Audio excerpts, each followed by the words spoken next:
കസ്റ്റമറിനെ ക്ഷമ പഠിപ്പിച്ച ഒരു ബ്രാൻഡ്. അതെ, ഇത് തന്നെ. എല്ലാ ബ്രാൻഡുകളും 3-4 കൊല്ലം എക്സ്പെരിമെന്റ് ചെയ്ത് ടെസ്റ്റ് ചെയ്ത് വണ്ടി ഇറക്കുമ്പോൾ നമ്മുടെ ആൾക്ക് അർജന്റ്.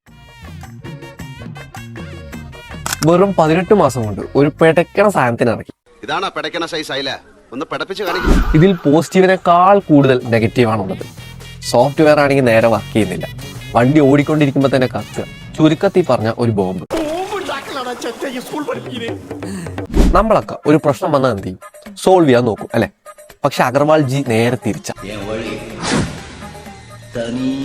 പ്രശ്നങ്ങൾ വരുമ്പോ പുതിയ പുതിയ മോഡൽസ് ഉണ്ടാക്കും. ഇത് അമ്പുമില്ല, ഗൂർഖ ഗറില്ലകൾ ഉപയോഗിക്കുന്നത്. പിന്നെ ബോംബ് ഉണ്ടാക്കാനുള്ള മെറ്റീരിയൽസ് ഉണ്ട്. ഇത്രയൊക്കെ വണ്ടികൾ വരുമ്പോ അതിനനുസരിച്ചുള്ള സർവീസ് സെന്റർ വേണ്ടേ? വേണ്ട. വണ്ടി ഒന്ന് കേടായി അതിനൊന്ന് സർവീസ് സെന്ററിൽ കയറ്റിയ പിന്നെ അതിനെ കുറിച്ച് ആലോചിക്കണ്ട, കാരണം ആ വണ്ടി അവിടെ സെറ്റിലായി. ഞാൻ പോകുന്നില്ല, ഞാൻ ഇവിടെ അങ്ങോട്ട് നിൽക്കാന്ന് വെച്ചു. ബാക്കി കമ്പനികൾ ചാർജിങ് സ്റ്റേഷൻ കൂട്ടുമ്പോ നമ്മുടെ ആള് നേരെ തിരിച്ചു, ഇതെല്ലാം വെട്ടിക്കുറച്ചു.